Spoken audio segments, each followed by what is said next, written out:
profesores líderes, directores líderes, que conducen de una manera acogedora, cálida y donde existe espacios de participación, es decir, donde las personas, sean familias, sean profesores y los alumnos, pueden dar su opinión, su juicio e incluso tomar decisiones para el bien común de la escuela. Eso genera una identidad y un sentido de pertenencia. Yo soy de tal escuela y yo me siento que soy parte de la escuela y si me la critican, a mí me están ofendiendo. Cuando se dan esas condiciones, entonces nosotros hablamos de un clima positivo, un clima de convivencia pacífica positiva, y donde los conflictos se resuelven de una manera armónica. Lo que quiere decir es que vamos a discutir el conflicto, vamos a hablar de lo que nos molesta, vamos a reconocer las emociones, vamos a buscar negociar cómo nos podemos entender. Eso requiere de líderes y de adultos que estén muy conscientes que son ellos los que tienen que favorecer ese diálogo, ese encuentro, esa discusión, esa confrontación. En la escuela tiene que haber conflicto.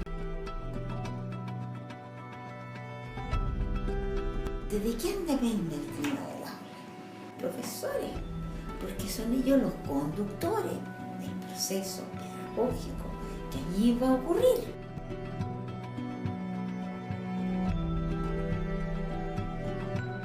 Fascinante, entonces, la tarea del profesor, cómo generar un buen clima. Primera cosa, el profesor tiene que conocer a su alumno, observarlo, distinguirlo, aprender su nombre, saber algo de ellos, invitarlos a que ellos cuenten quiénes son.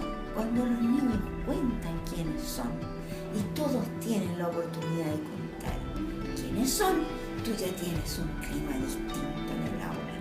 Ya todos hicieron algo, se conocen un poquitito entre ellos. Entonces se empieza a generar un pequeño tejido, ¿no?, humano entre los niños que ahí están y el profesor que está diciendo también quién es él o quién es ella. Y ahora, el reconocimiento de que cada uno de los niños es distinto, pero al mismo tiempo tiene la capacidad de aprender. El profesor, cuando tiene expectativa de que sus alumnos van a aprender y pueden aprender, aún aquellos que parecen más atrasaditos, van a poder aprender en distinto nivel. Como lo dice Gabriel Castillo, no todos aprenden igual, pero todos aprenden, todos van a avanzar. Y esa mirada del profesor nuevamente incide en el clima.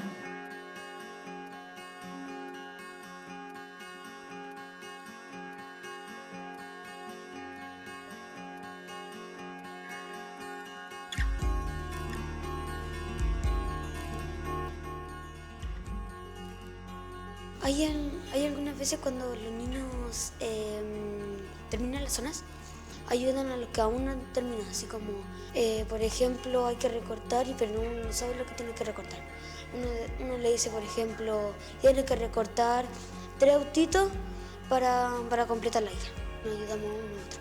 Las clases de religión, no sé, como que aburren porque la tía habla y habla. Lo que más me gusta, artes visuales, porque yo trabajo muy contento, hacemos grupos, tan entretenido. Los niños que más se atrasan, yo siempre, como voy más adelantado, yo siempre los ayudo. Cuando haces la diferencia de un colegio, de partida tienes una dirección que te está dando la posibilidad de plantear estrategias distintas. Tienes además una metodología que te entrega lineamientos para generar el clima del colegio, la relación de estos factores, y lo bajas al aula. Cuando tú estás funcionando bien la parte administrativa, tienes funcionando bien una dirección que te está orientando, estás tranquilo en ese aspecto. Y tú como profesor también tienes la posibilidad de generar espacios de trabajo entre docentes. Eso a ti te permite poder también generar estrategias multidisciplinarias para aplicarlas dentro del aula. Entonces amplías tus posibilidades de trabajo al momento de ir a trabajar en un salón. Cuando el docente está tranquilo, con conocimiento de lo que está haciendo, con gusto por lo que hace, vas a tener niños que van a sentir esa energía y van a lograr estar tranquilos también en el trabajo diario.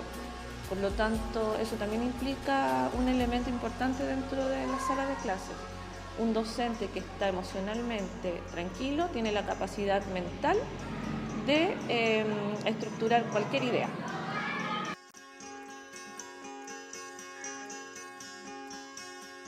Mi profesora es como más estricta, entonces los niños se apuran más en los trabajos personalizados. Igual tú te sientas y te hacen copiar y a mí me gusta escribir. Pero lo que no me gusta mucho es que a veces los niños se aprovechan y empiezan a correr, saltar y gritar y eso a mí me incomoda. Bueno, lo voy a admitir, igual yo lo he hecho, pero no es tanto como los demás.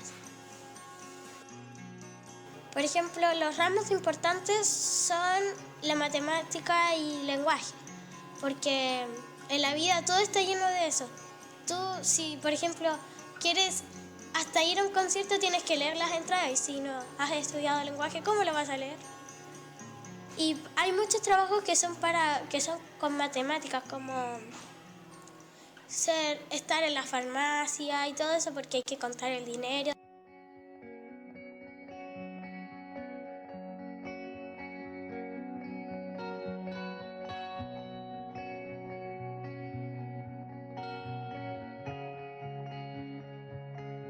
Yo creo que el clima del aula depende muy centralmente del profesor. Yo creo que obviamente ahí hay una responsabilidad inequívoca, pero no depende solo del profesor. O sea, si tú tienes dentro del aula un niño que tiene problemas personales complejos, eso va a alterar el clima del aula.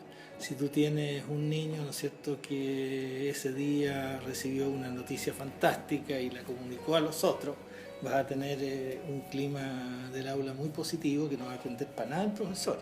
O sea, en el fondo, el clima es una abstracción, o sea, de hecho no existe clima entre los humanos, sino que es un poco una especie de tónica emocional de las relaciones que estamos teniendo. Eso es. Y esa tónica obviamente que se ve afectada por las buenas noticias, por las malas noticias, por el día. Es distinto el clima del aula cuando hay sol, cuando está nublado. Una primera manera importante del aporte de la familia es el tipo de valoración que la familia le da al contexto educativo. O sea, el niño o la niña llega absolutamente distinto a la escuela cuando sabe que la escuela es algo importante para sus padres y es importante para su familia, cuando contrariamente en otra familia puede ser que nunca se habla de lo que pasa en la escuela, que es un campo totalmente ajeno a la familia. Desde ese punto de vista, por supuesto que ahí hay un elemento importante. También se genera un clima distinto cuando la familia se ha acercado al colegio, participa en la actividad del colegio, la profesora o el profesor conoce a los papás. O sea, hay muchos elementos, digamos, donde la familia es súper importante.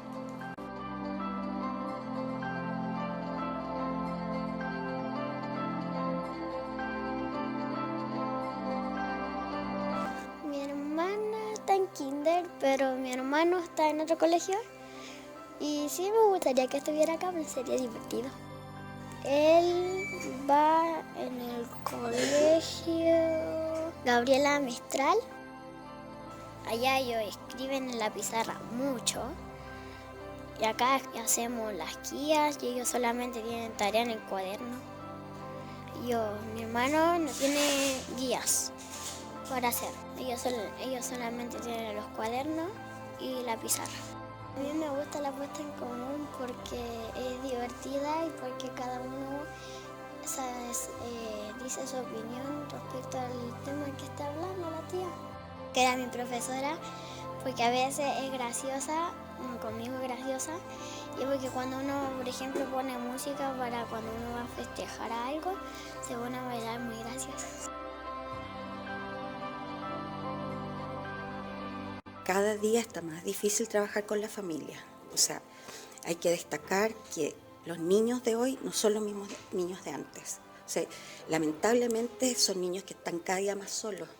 Por lo tanto, el trabajar acompañado de la familia se hace cada día más difícil. Entonces hay que buscar todo tipo de herramientas para que los papás se acerquen a ti y que trabajen en conjunto. Por lo tanto, hay que buscar entrevistas, adecuarse a ellos. Y lamentablemente hay papás que no están ni ahí. Entonces, el buscar las herramientas es lo complicado para uno. Entonces, ¿qué te hace a ti seguir? Es el niño. Entonces, muchas veces tienes que dejar de lado al papá y seguir remando por el bienestar de los niños. Y es lo que nos pasa a diario. Sí, pues ahora, actualmente, los apoderados creen que el profesor es el enemigo y tratan de buscarle las 5 patas al gato y le echan la culpa y la verdad es que no buscan la culpabilidad en la casa, porque valores, la principal escuela es en la casa y ellos no asumen sus responsabilidades, delegan nomás.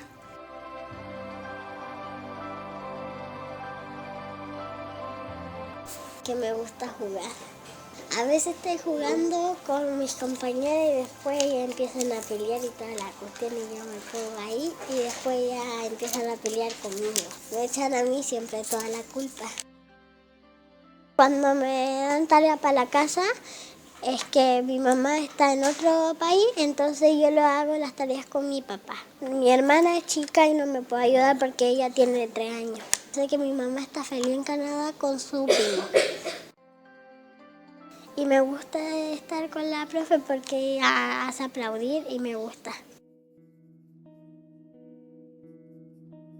En la singularidad, es decir, reconocer que los niños o que las personas, no tan solo los niños, somos distintas, somos diferentes. Y que cada uno es único, no hay dos de cada uno, es uno solo. ¿Ya? Entonces respetamos esa singularidad y se respeta en todo orden de cosas, en la metodología, en la didáctica, en el diálogo, en todo. Después está la libertad que significa autonomía, o sea, yo puedo y tengo la posibilidad de elegir, pero cuando yo elijo me hago responsable y cargo de lo que yo elijo. O sea, no es llegar y hacer lo que yo quiero, sino que lo que para mí me sirve como persona. Y tengo que respetar esa libertad y tengo que hacerla responsable porque mi libertad termina donde empieza la libertad del otro. Por lo tanto, no lo puedo pasar a llevar. Y eso me lleva a ser además autónomo, que significa que yo puedo elegir y me puedo hacer cargo de lo que yo hago. Eso me da autonomía. No dependo de otro para tomar decisiones. Aprendo a tomar decisiones. Y si me equivoco, aprendo a reconocer que me equivoqué y que puedo superar. Porque eso también está dentro de, o sea, las personas nos equivocamos, no somos perfectas. Y eso son todas las personas. Lo comunitario, ¿ya? Es decir, la apertura. Yo tengo que estar en disposición con el otro porque el otro también es parte de mi mundo. Por lo tanto, lo hago mío y yo también soy parte de él. Por lo tanto, nos tenemos que colaborar y tenemos que trabajar en conjunto para formarnos. Y lo último es la trascendencia. La trascendencia que significa no tan solo esta cosa como superior que está lejana y que yo a lo mejor no voy a llegar a trascender, no, yo trasciendo cada día. O sea, cada día debo ser mejor que el día anterior.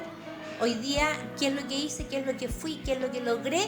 Mañana tengo que ser superior a eso. Eso es trascender, o sea, es ir superándome día a día como persona para poder dejar huella por donde yo pase.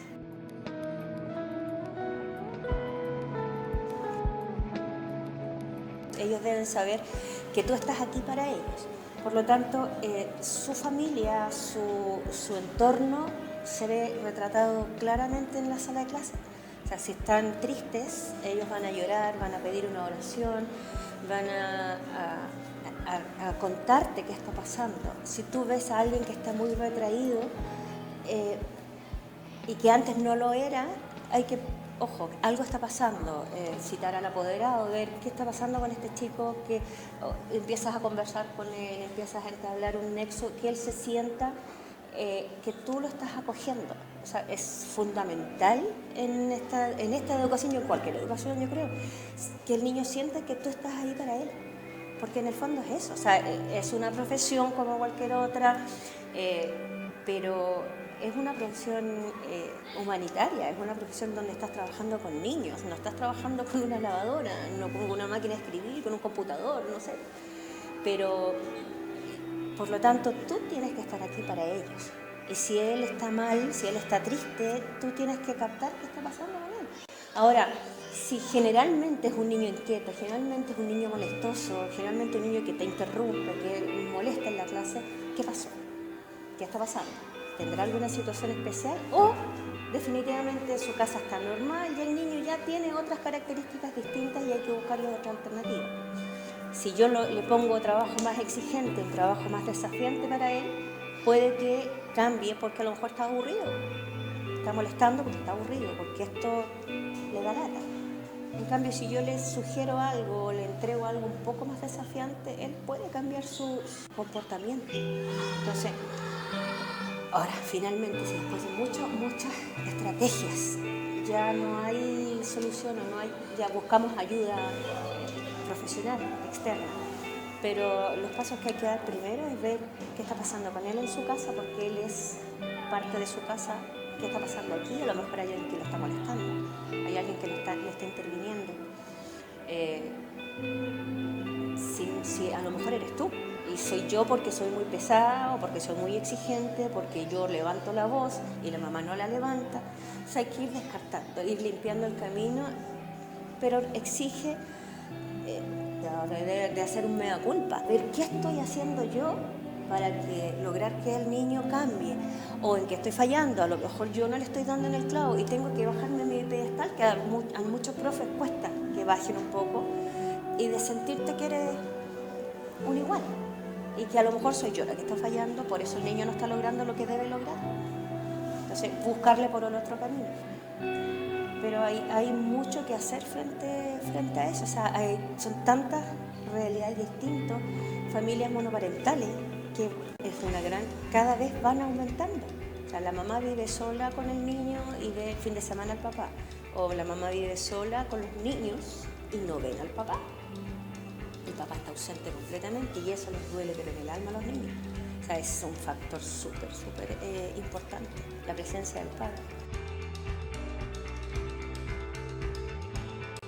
Tú eres el que tiene que revertir la situación, eres tú la que tiene la educación, tienes el conocimiento como para ganarte al niño y que cambie su actitud.